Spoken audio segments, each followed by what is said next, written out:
আমাদের তারেক জিয়া সাহেবকে দেখা যায় পপুলিস্ট বক্তৃতা দিচ্ছে, মানে আমরা যা শুনতে চাই তাই বলে আমাদেরকে আওয়ামী লীগও সহ্য করবে আমৃত্যু যতদিন পৃথিবীতে বেঁচে থাকে।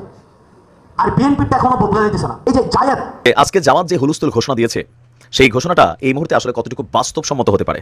আপনাদের কি মনে হয় যে জামাতের কি সেই ক্যাপাবিলিটি আছে, বা বর্তমানে ভোটের মাঠে জামাতের ওই ভোটটা আছে কিনা যে বিএনপির সাথে নির্বাচনে লড়াই করে জামাত আসলে সেই পর্যায়ে যেতে পারবে বা রাষ্ট্র ক্ষমতা যেতে পারবে? ৩০০ আসনে প্রার্থী দেবে জামায়াতে ইসলামী। এদিকে হাসনাত আব্দুল্লাহ যোগ দিয়েছেন বিএনপির সাথে। তিনি কেন হঠাৎ করে বিএনপির পক্ষে কথা বললেন, তারেক রহমানের পক্ষে সাফাই গাইলেন, এ নিয়ে চাঞ্চল্য তৈরি হয়েছে সারা দেশে।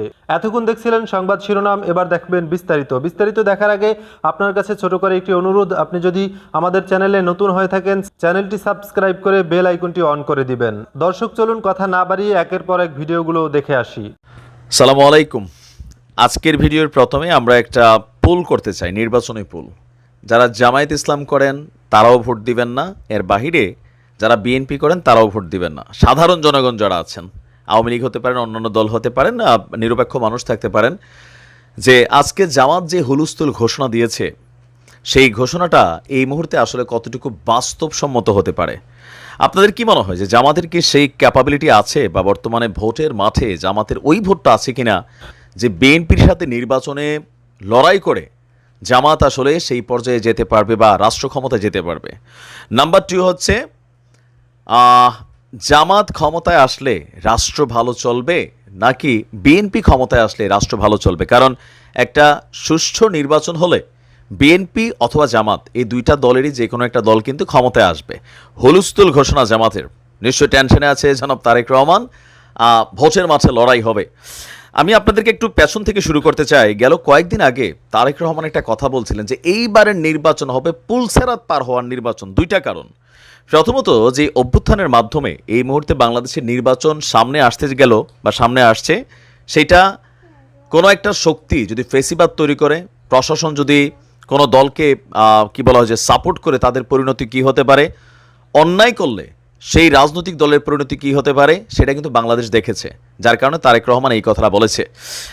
বাংলাদেশ জামায়াত ইসলাম আগামী নির্বাচনে ৩০০ আসনে এককভাবে প্রার্থী দেওয়ার প্রস্তুতি নিচ্ছে বলে মন্তব্য করেছেন দলটির কেন্দ্রীয় নির্বাহী পরিষদের সদস্য এবং ঢাকা মহানগর উত্তরের আমির মোহাম্মদ সেলিম উদ্দিন। তার এই বক্তব্যে স্পষ্ট নির্দেশনা দিচ্ছে যে আগামী নির্বাচনে জামাত এককভাবে ক্ষমতায় যাওয়ার জন্য নির্বাচন করতে যাচ্ছে, এবং দিস ইজ ফাইনাল ডিসিশন। আজকে দুপুর 2টায় সিলেটের বিয়ানীবাজার পৌর শহরের একটি রেস্টুরেন্ট হল রুমে কর্মরত সাংবাদিকদের সাথে তার বক্তব্য দেন। তিনি বলছেন, যদি ইসলামী দলগুলো কিংবা ভিন্ন দলগুলো নির্বাচনের সহযোগিতা চান, তাহলে জামায়াতে ইসলামী তাদেরকেও সহযোগিতা করবে। বিগত সরকার দেশকে কেবল পেছনের দিকে নিয়ে গেছে। আর তিনি বলছেন, গত 5ই আগস্ট ছাত্র আন্দোলনের মাধ্যমে এই যে সরকারের পতন হয়েছে, সেখানে নতুন একটা বাংলাদেশের স্বপ্ন দেখছে সাধারণ মানুষ। আর সীমান্তের একটি জনপদ থেকে বৃহৎ ছাত্র সংগঠন বাংলাদেশ ইসলামী ছাত্র শিবিরের কেন্দ্রীয় সভাপতির দায়িত্বকালেও রাজনীতির অপব্যবহার করেনি।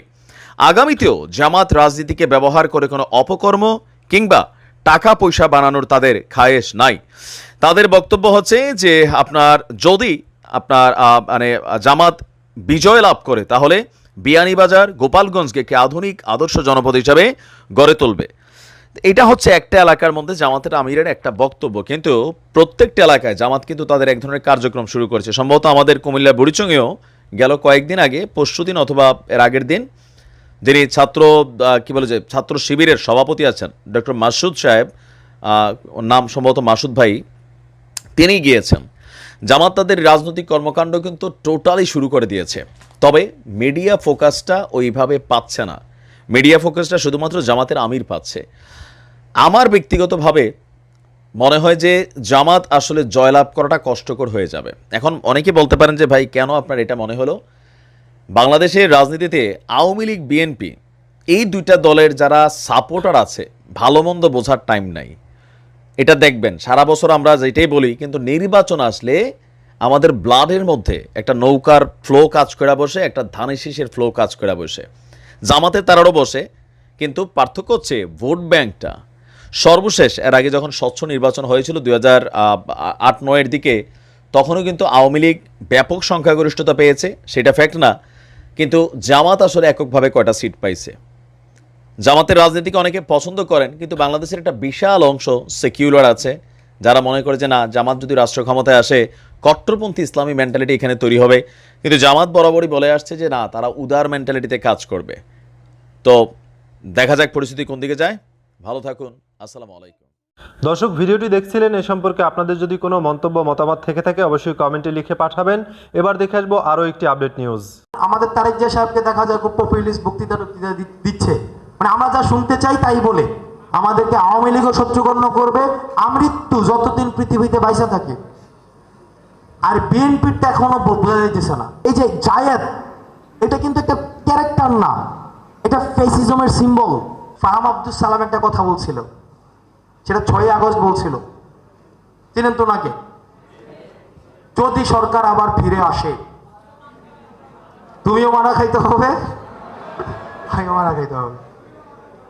এবার আসেন, আগামী দুই বছর পরে ইলেকশন হইলো, বা 3 বছর পরে ইলেকশন হইলো, 5 বছর পরে ইলেকশন হইলো, ইলেকশন তো হবেই। যদি ইলেকশন হয় তখন আমাদের যে স্টুডেন্ট ফোর্স আছে, আমরা যে যারা গণ অভ্যুত্থানটা আমরা করেছি সবাই একসাথে, আমরা তখন কারা? আমাদের কিন্তু সবাই শত্রুগণ্য করবে, আমাদেরকে আওয়ামী লীগও শত্রুগণ্য করবে, আমৃত্যু যতদিন পৃথিবীতে বাইসা থাকে। আর বিএনপিটা এখনো বোঝা যাইতেছে না, এদেরটা বোঝা যাইতেছে না।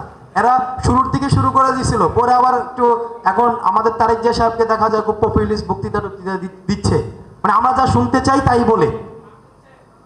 এখন আমি জানি না এটা আসলে কতদিন পর্যন্ত রাখবে। আপনি যা শুনতে চাইতেছেন এখন উনি তাই বলতেছে। উনি বলছে যে 2বারের বেশি প্রধানমন্ত্রী থাকা যাবে না, তারপরে হচ্ছে 2 কক্ষ বিশিষ্ট কি হবে, 35 করে দিবে।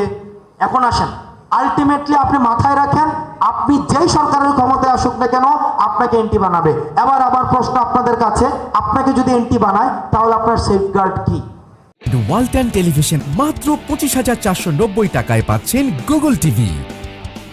আমি যদি গণ অভ্যুত্থানের পূর্ব সময়টা দেখি, প্রত্যেক মাসে কতগুলো ইস্যু ক্রিয়েট হইতো, প্রত্যেক মাসে একটা ইস্যুর পরে কিন্তু একটা ইস্যু চলে আসতো।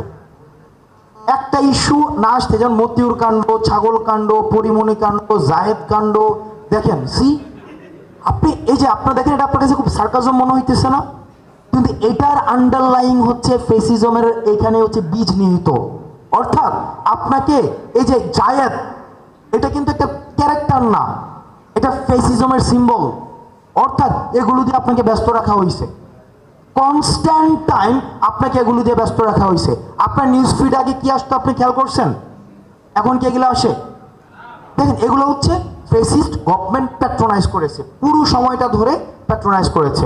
এই সমন্বয়ক সহ সমন্বয়ক নিয়ে যারা মূলত কাজ করছে, বেসিক্যালি তাদের সেটা কোনো প্রবলেমই না।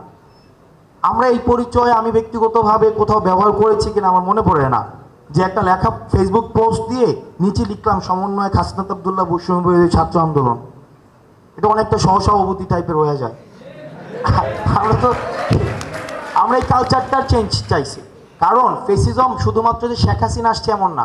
ফেসিস্ট ইনস্টিটিউশনস ছিল, ফেসিস্ট অ্যাডমিনিস্ট্রেশন ছিল, ফেসিস্ট থিওলজি ছিল, ফেসিস্ট হচ্ছে আপনার কালচার ছিল, ফেসিস্ট ড্রেস আপ ছিল, ফেসিস্ট কার্ড ছিল।